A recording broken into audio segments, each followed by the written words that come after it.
Welcome to the Raw Talk chat room again today. Today, I'm very excited to introduce a person that I believe is one of the up-and-coming leaders in South Africa. He's already a leader in the business space.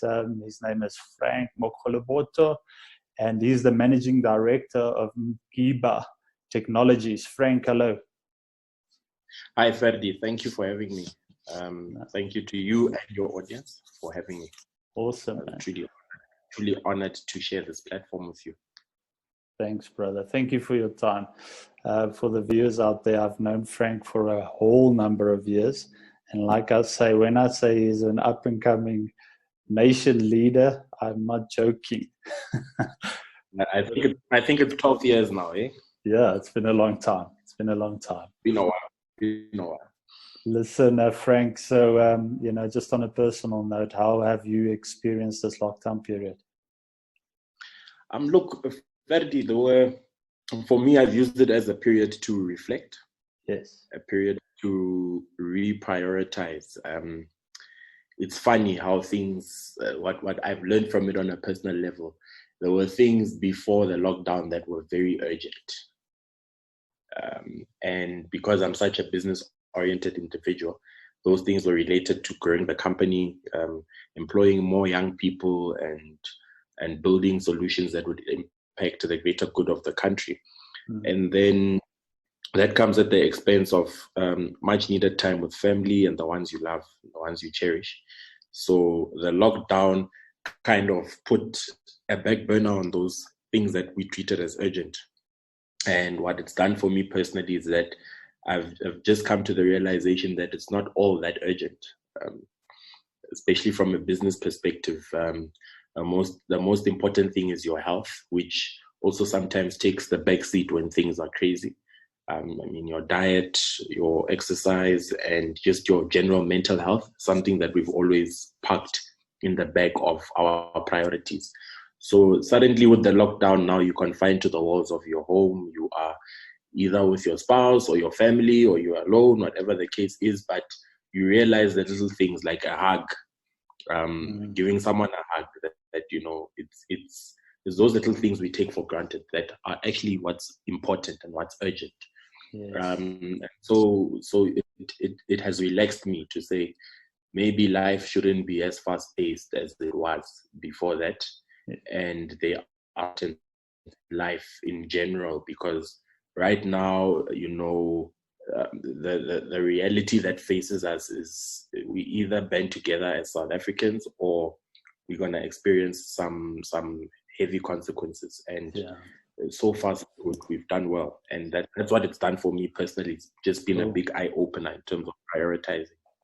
Oh, that's fantastic, man. And it's actually, there's some wise words coming out of your mouth with regards to looking after your health, especially. It's you don't want to in terms of at the end of when you grow older, then suddenly have all these health issues. Sometimes these things happen for us to put our highlight on certain areas of our lives, and we're not. This is not a 100-meter sprint race. This is a marathon that we're running. So it's good to hear that you are in the place where you're reflecting and prioritizing the things that really matter. In saying that, obviously, business matters. So, just with regards to your tech company, what has been the effects? Because obviously, the technology space is in South Africa might be a little bit behind, the world. But in another conversation, I said to another guy, listen, this whole process has sort of fast-tracked South Africa in the tech space. So I'm going to ask you a two-folded question. Number one is, how has it affected your business? And then secondly, how has it changed your perspective on the tech space in South Africa? Well, fortunately for us, from a business perspective, we offer a lot of consulting work and software, which can be comfortably done from anywhere in the world. Yes. I mean, some of our clients who are using our services can always pick up the phone and call us, give us a set of deliverables which we can meet. So, and as far as the operations of the business is concerned, it hasn't been too hectic. And naturally, we were always custodians of embracing people from working wherever they were comfortable from. So naturally, as a company, we had a culture of people working from home and people working from multiple locations, working from the client's premises or working from our offices, all depending on the flexibility of the client. So it was very easy to respond to a lockdown.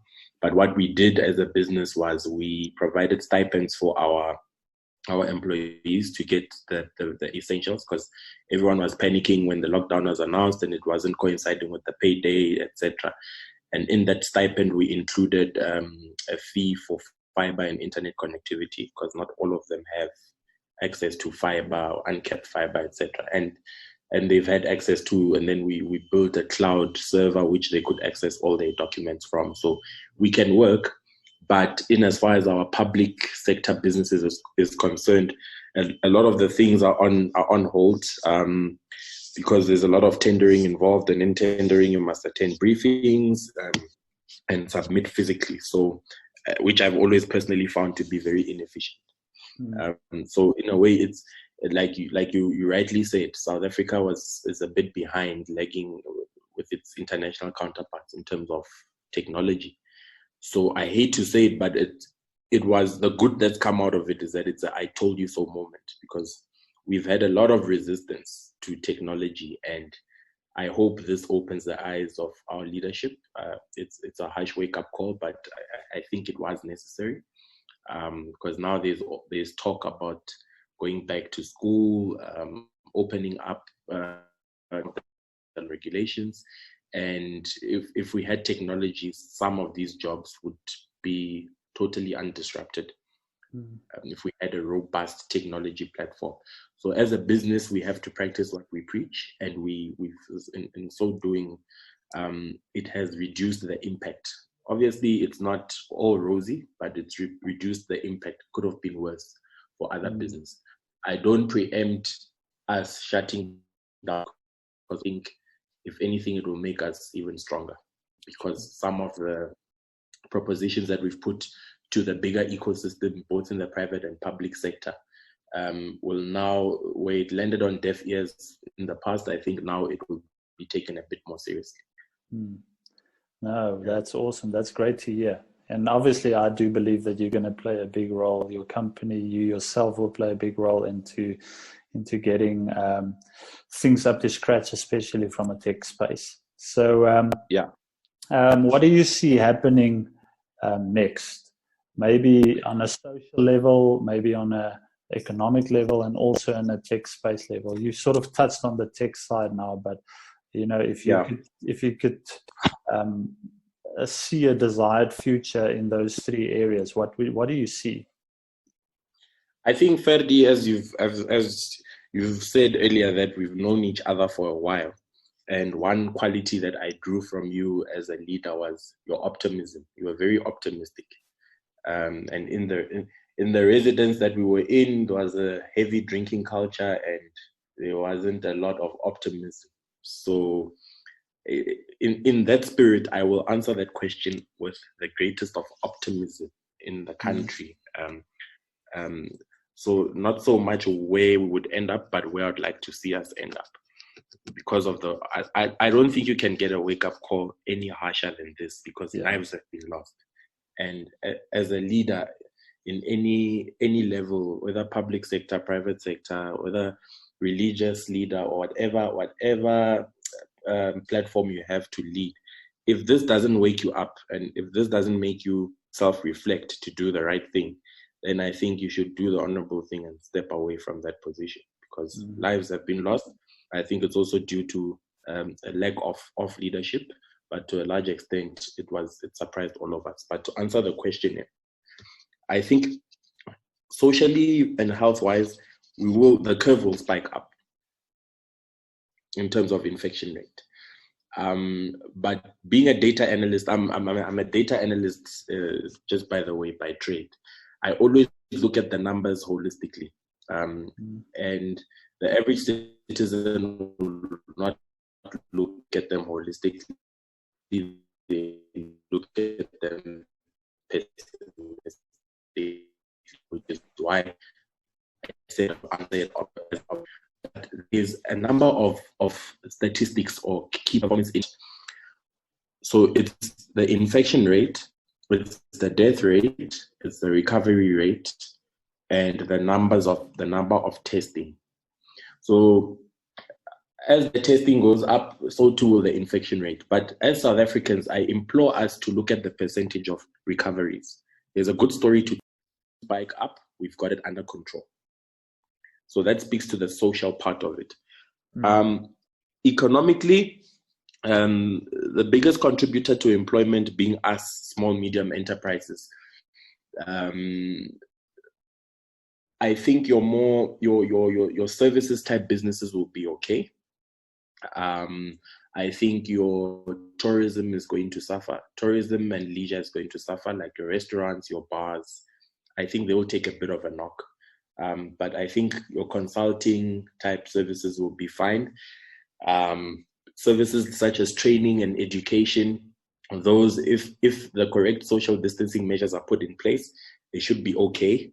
But I think if I boil it all up, socially, economically, and technology-wise, we're going to see a new normal.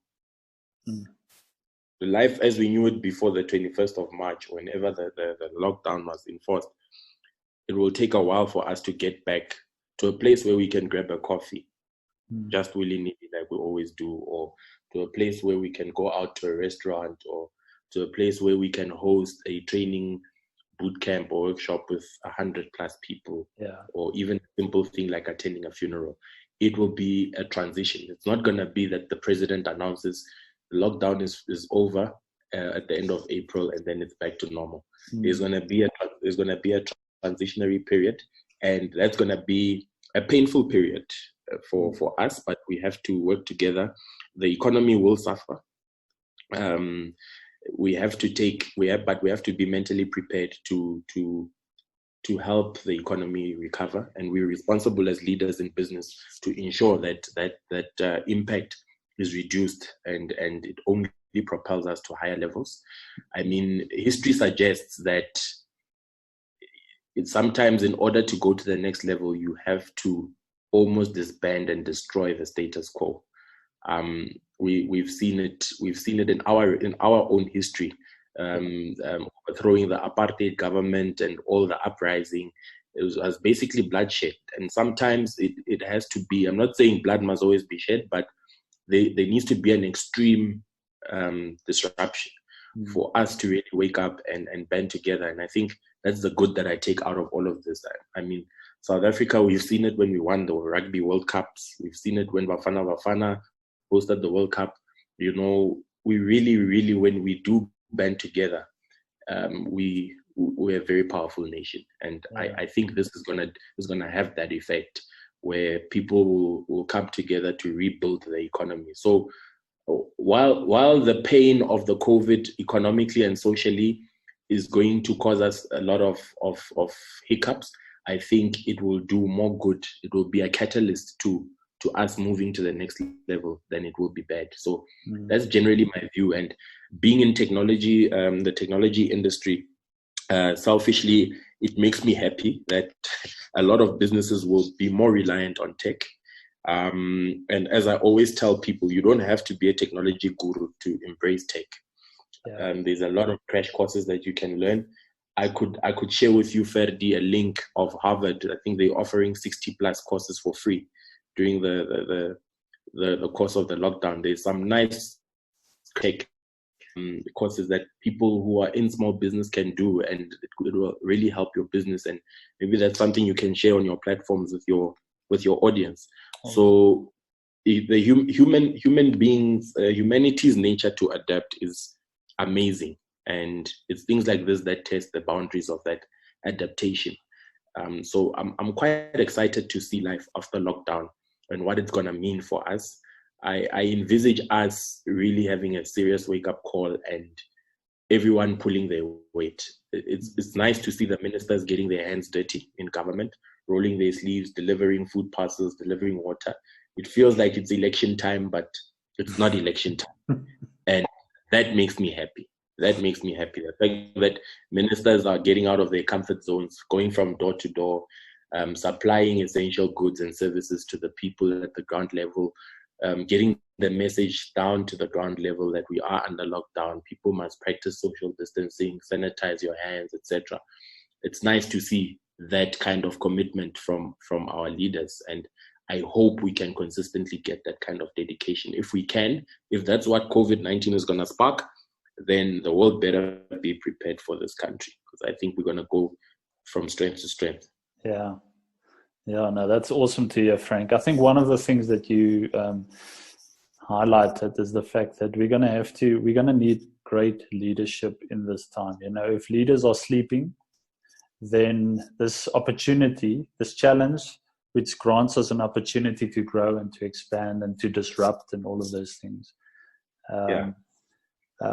is going to pass us by. So I do believe that the time for leadership now is more important than ever, and I can honestly say that I can echo the same things that you are saying in terms of the leadership in our nation, taking a strong stance. But it like for once, you know, it feels like you know, there's a certain element of humility in the leadership, you know, and it's for a greater cause than just, you know, self gain maybe. And I'm not talking just on a political front, I'm talking everywhere.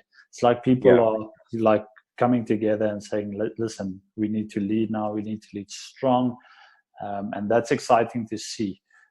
So like you say, post this lockdown period, it's gonna be exciting to see how people come together, because look, I mean, South Africa is, I said it in my previous talk as well, it's the promised land. This place has got the most potential. It's time for South Africans to see the potential in our country, as opposed to, you know, foreign investors. But it's time for us. 100%. And funny enough, you say that. This morning I read an article of gangs that are making truce and calling peace in Cape Town, because the lockdown has stifled the drug market, has slowed the drug market, and the guys are now calling a truce. So those are some of the good stories to tell in terms of this COVID pandemic. So it's in 30 seconds, what is your dream for South Africa? My dream for South Africa, in a nutshell, I want us to industrialize the townships. That is awesome. That is awesome. Now, look, Frank, I believe you're going to be a big role player and a leader and a catalyst to pioneer change and pioneer disruption in South Africa. And I definitely implore you. That's all.